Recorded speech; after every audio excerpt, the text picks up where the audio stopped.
জামায়াত ইসলামের সাবেক ভারপ্রাপ্ত সেক্রেটারি জেনারেল এটিএম আজহারুল ইসলামের আইনজীবীরা বলেছেন, আন্তর্জাতিক অপরাধ ট্রাইব্যুনাল থেকে মানবতাবিরোধী অপরাধে এখন পর্যন্ত যাদের মৃত্যুদণ্ড দেওয়া হয়েছে তা আইনসম্মত হয়নি।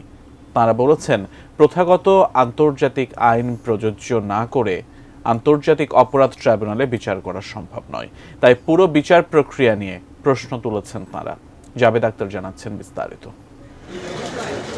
৭১ সালে মানবতাবিরোধী অপরাধের মামলায় ২০১৪ সালের ৩০শে ডিসেম্বর জামাতে ইসলামীর সাবেক ভারপ্রাপ্ত সেক্রেটারি জেনারেল এটিএম আজহারুল ইসলামকে মৃত্যুদণ্ড দেন আন্তর্জাতিক অপরাধ ট্রাইব্যুনাল। পরে ২০১৯ সালের ৩১ অক্টোবর ওই মৃত্যুদণ্ডাদেশ বহাল রেখে রায় দেন আপিল বিভাগ।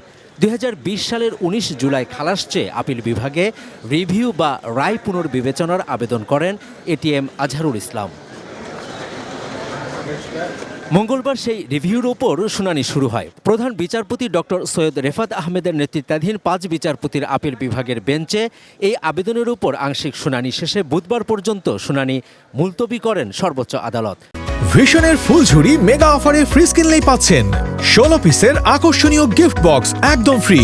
৭টি গ্রাউন্ড তৈরি করা হয়েছিল আগেই, এই ৭টি গ্রাউন্ডের কপিও আজকে আদালতে জমা দেওয়া হয়েছে এবং এই গ্রাউন্ডে লিভ হবে কি হবে না এই মর্মে আগামীকালকে সকালে শুনানি হবে। প্রশ্ন করা হয়েছে যে এই আপিলের বিরুদ্ধে যে রিভিউটি দায়ের করা হয়েছে এখানে কোনো লিভ গ্রান্ট করতে হবে আগে নাকি সরাসরি রিভিউ পিটিশনটি অ্যালাউ করতে পারবে।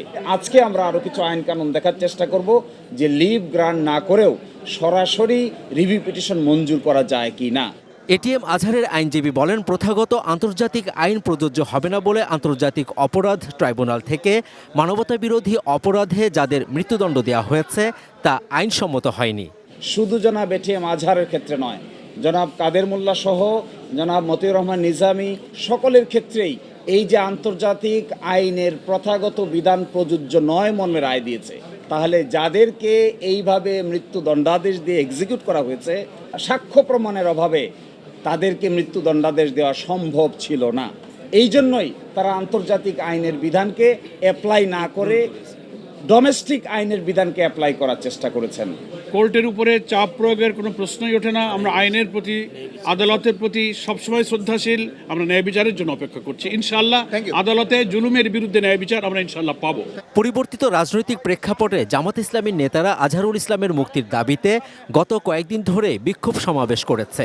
গণ অবস্থান কর্মসূচি দিয়েও সোমবার তা স্থগিত করে দলটি। তবে মঙ্গলবার শুনানির সময় জামাত ইসলামের কয়েকশো নেতাকর্মী আদালতে ছিলেন। Javed Akhtar, ATN news, Dhaka.